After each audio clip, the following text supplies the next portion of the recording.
Hi guys, the weekend's here again. Hope you've had a good week in interview Kuwait.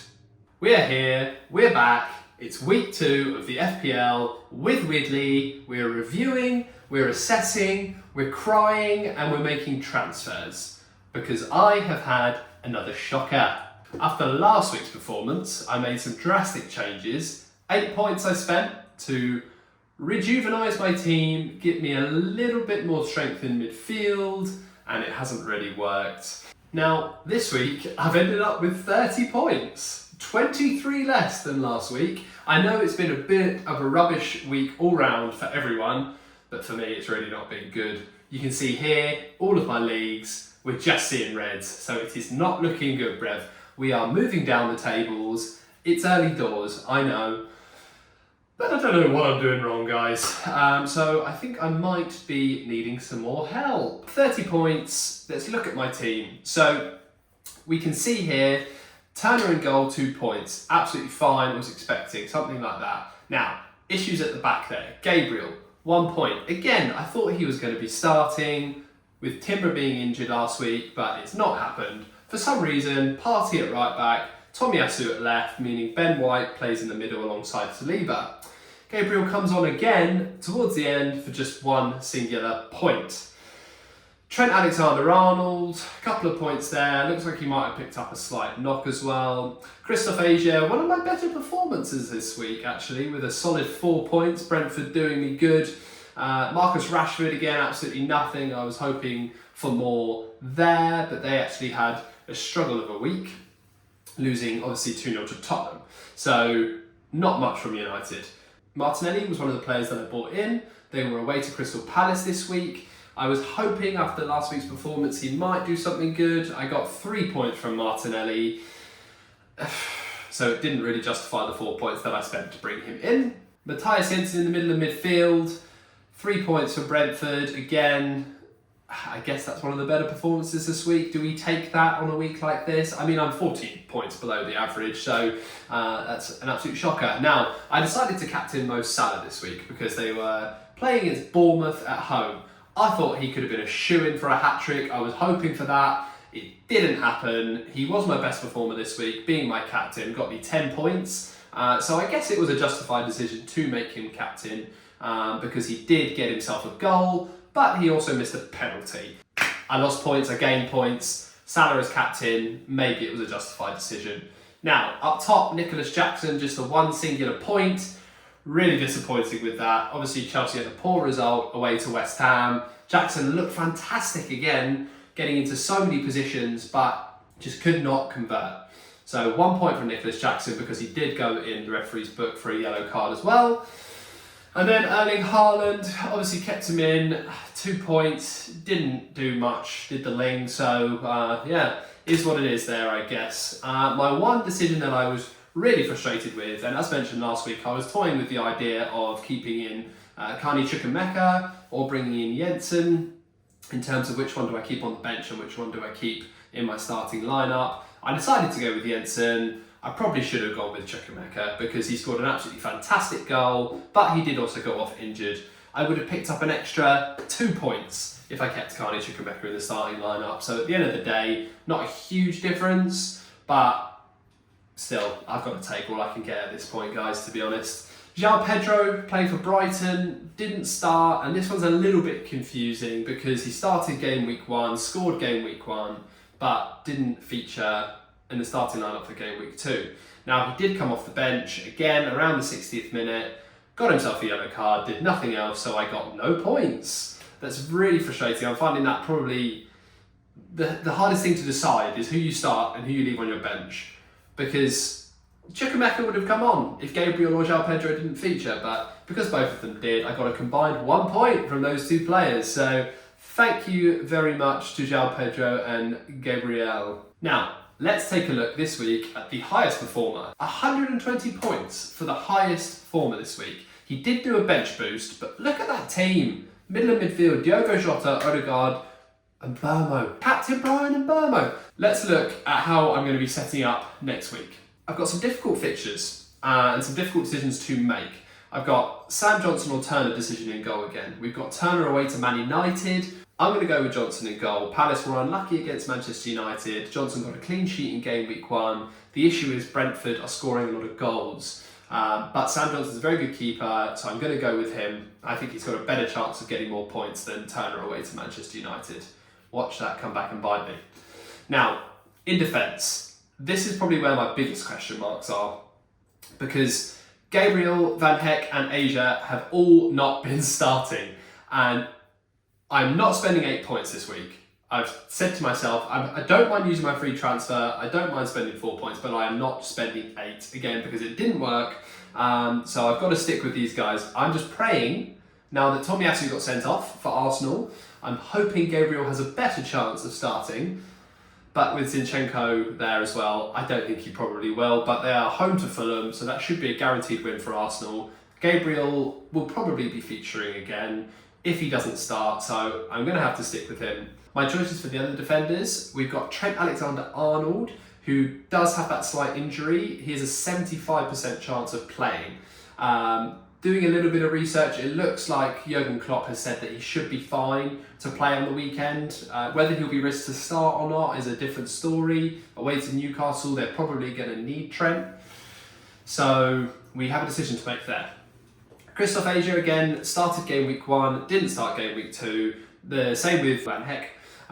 They are both at home to Crystal Palace and West Ham respectively. So I don't really have many choices, to be honest, in these defenders. I've just got to go with this pairing and let's hope that one of them plays or two of them play. I think they should feature at some point. I'm surprised Van Heck didn't start game week 2, to be honest, but Brighton in the form they're in, will they want to change a winning side again? We'll see. But let's just go with that. Now, in midfield, again, I'm a little bit stricken here because of the injuries. So Carney Chukwuemeka unfortunately picked up what looks like a bad knee injury, and he could potentially be out for a few months. So he's definitely not going to be featuring this coming weekend. So we've got there Rashford, Martinelli, Jensen and Mo Salah. It looks a good midfield. Nicholas Jackson, João Pedro and Erling Haaland up top again.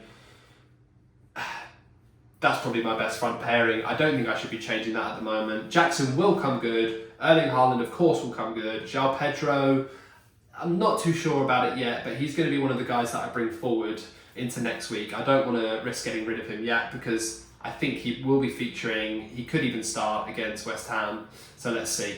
Now, let's talk transfers. What am I going to do next week? As mentioned, I spent 8 points last week. I cannot afford to do that again. I've got my 1 free transfer and I'm happy to spend a couple of extra points. Now, the big question mark for me is Mo Salah, because even though I captained him last week and he seems to be always involved for Liverpool, I just don't know if he could do it against Newcastle. I might come back to regret this decision, but I think I might get rid of Mo Salah for this week or the next coming weeks. The other one I'm definitely getting rid of is Carney Chukwuemeka. As mentioned, he will probably be out for the next few months, so there's no reason to keep him in my team. So the good thing about getting rid of Mo Salah is it gives me 12.5 in the bank. So the people I'm thinking about bringing back in, maybe someone like a Bukayo Saka. He's got Fulham, United and Everton coming up, always involved for Arsenal. But the main person I'm thinking of looking at and bringing in is actually Phil Foden. 3 points in his first game and 9 points against Newcastle. I think he's a guaranteed starter. Pep is going to be trusting him a lot this year, especially with that injury to Kevin De Bruyne.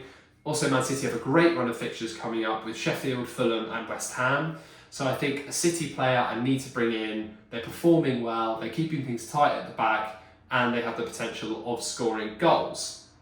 Phil Foden is only 7.5 million, so that can leave me a bit in the bank by getting rid of Mo Salah.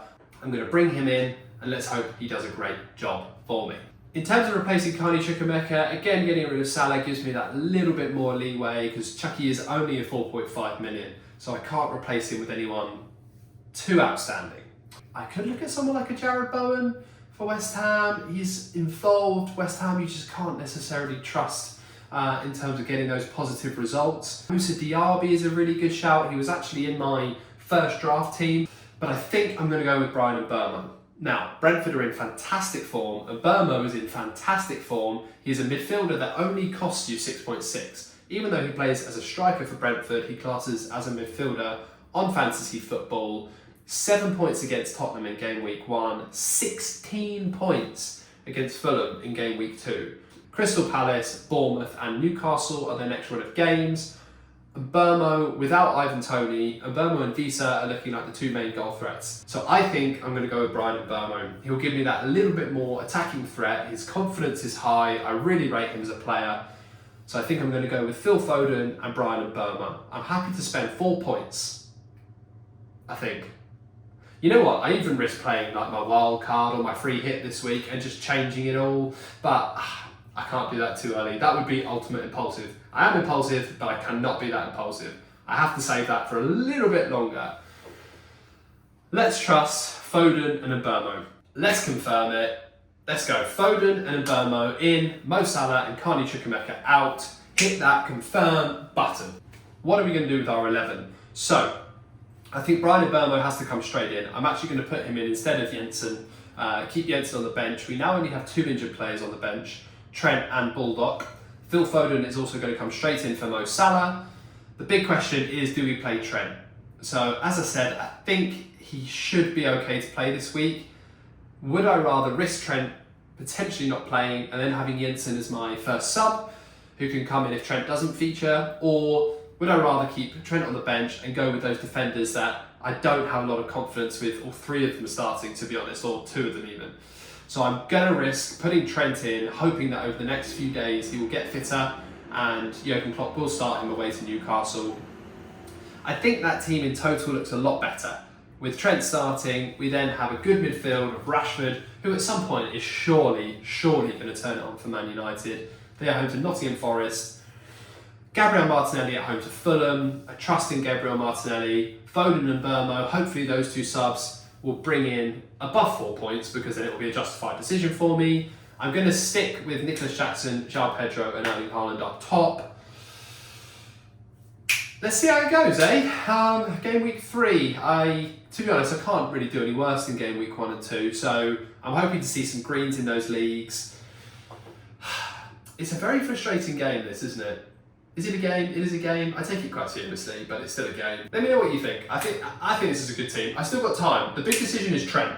Help me out with Trent. Help me out with that defence.